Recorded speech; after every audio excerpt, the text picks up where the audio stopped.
Bonjour à tous et bonjour à toutes. Olivier Granilic au micro de Studio Kalita pour une heure d'information israélienne et internationale depuis donc les studios de Studio Kalita ici à Jérusalem. Merci de nous rejoindre. Dans un instant, nous allons vous donner les titres de l'actualité israélienne. La revue de la presse sera un peu plus tard. 8h15, nous accueillerons notre premier invité ici sur Studio Kalita. Il sera avec nous depuis Tel Aviv.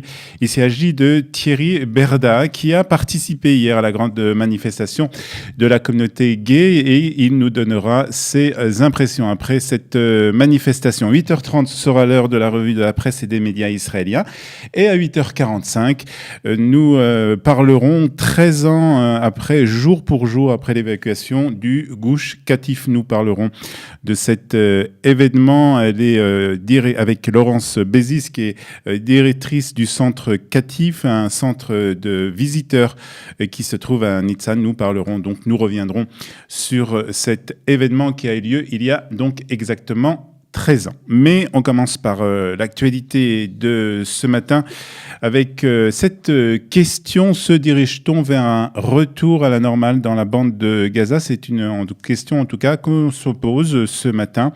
Le ministre israélien de la Défense, Avigdor Lieberman, a annoncé l'éventuelle réouverture au mardi, donc demain, du principal terminal pour les marchandises vers la bande de Gaza. Il s'agit du passage d'Erez. La condition du ministre de la Défense: un retour au calme total. 0 ballon incendiaire, 0 affrontement près de la barrière de sécurité, aucune roquette et aucun tir. C'est ce qu'a en tout cas déclaré hier Avigdor Lieberman dans un communiqué. Le ministre a également annoncé que les zones de pêche autorisées au large de Gaza et qui avaient été réduites de 6 à 3 000 nautiques reviendraient à ce qu'elles étaient auparavant. Je vous rappelle que la semaine dernière, Israël avait annoncé la fermeture du passage d'Erez, excepté pour la nourriture et pour les médicaments, en réaction aux cerfs-volants et ballons incendiaires envoyés depuis la bande de Gaza vers le territoire israélien. Décision qui avait provoqué une vague de critiques internationales.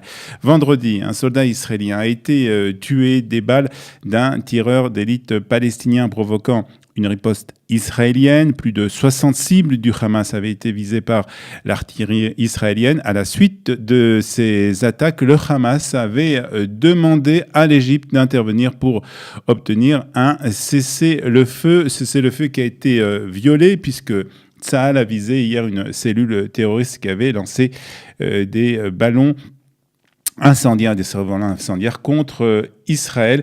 Et puis, notons aussi que le soldat israélien tué vendredi, Aviv Levi, a été enterré hier à Petah Tikva. Nous ne pourrons pas continuer à vivre sans toi. C'est ce qu'a déclaré le père de Aviv Levi, qui devait fêter dans quelques jours ses 21 ans aux obsèques qui ont réuni donc plusieurs centaines de personnes au cimetière de Petah Tikva. Et puis, on parle d'une nouvelle attaque israélienne en Syrie. L'armée de l'air israélienne a ciblé des positions en Syrie près de la ville de Hama. C'est ce qu'ont confirmé en tout cas hier des médias libanais et syriens. Toujours selon ces médias, il s'agirait d'un centre de recherche scientifique dans la zone de Massayef, dans la province de Hama.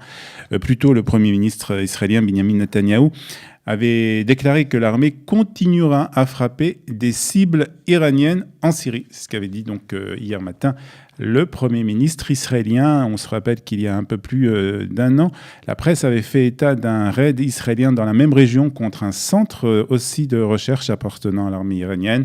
L'armée israélienne déclare, comme à son habitude, qu'Israël n'a pas l'habitude de commenter les informations de la presse étrangère. Ils étaient plusieurs centaines de milliers, 100 000 pour les organisateurs, 80 000 pour la police, à participer hier au grand mouvement de protestation. Les membres de la communauté LGTB sont descendus hier dans les rues de Tel Aviv, mais aussi de Jérusalem, de Haïfa, de Beersheva, et ont aussi participé pour la première fois dans l'histoire du pays à une grève générale au cri de « Nous ne sommes pas des citoyens de seconde classe et nous sommes venus combattre l'obscurantisme ». Les membres de la communauté gay ont exprimé leur colère. C'était la première démonstration de force de cette communauté qui s'est vue refuser le droit pour les couples homosexuels hommes de pouvoir faire appel à la GPA pour devenir parents. Mais ce n'était pas seulement contre cette loi qu'ils manifestaient, ils entendaient aussi protester contre les actes homophobes encore trop courants en Israël et pour une égalité de leurs droits. Nous avons gagné, a crié Orna Banaï, actrice israélienne et elle-même membre de la communauté gay, devant la foule venue se réunir sur la place Rabin à Tel Aviv. Hier, le Premier ministre a annoncé qu'il rencontrerait cette semaine les dirigeants de la communauté LGBT. Il veut arriver à un consensus concernant la loi sur la GPA pour les couples homosexuels. Et c'est le député du Likoud, Amir Ohana, député homosexuel lui-même, qui dirige pour le Premier ministre les pourparlers avec les dirigeants de cette communauté. Ce matin, un dirigeant des partis orthodoxes déclare à un journaliste de Galei Tzahal, sans grand étonnement, que même après cette manifestation, la position des partis orthodoxes n'a pas changé. Et hier, c'était le Tisha B'Av, donc le 9 Av, et à cette occasion, plus d'un millier de juifs ont été autorisés à monter sur le mont du Temple, visite qui s'est déroulée sans incident majeur.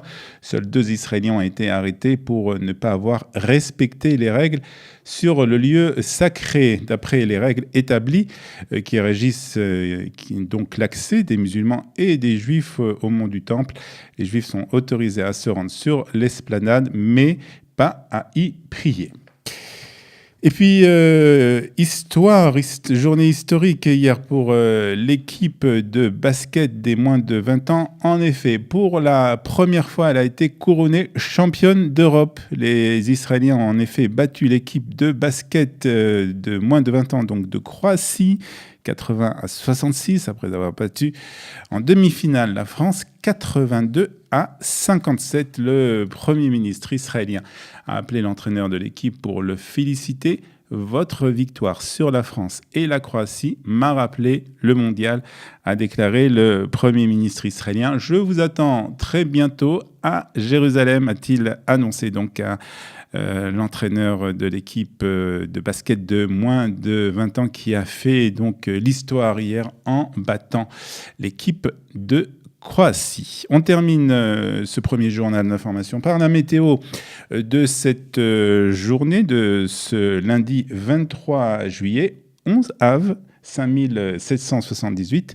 Il fera aujourd'hui 31 degrés à Haïfa, 32 à Tel Aviv, 30 à Jérusalem et 40 degrés à Eilat. Vous écoutez Studio Kalita et vous avez bien raison. Restez avec nous dans quelques instants. Nous recevrons notre premier invité pour parler avec lui de la protestation et des manifestations qui ont eu lieu hier à Tel Aviv et puis aussi dans d'autres villes du pays. Protestation de la communauté LGBT en Israël dans quelques instants sur Studio Kalita.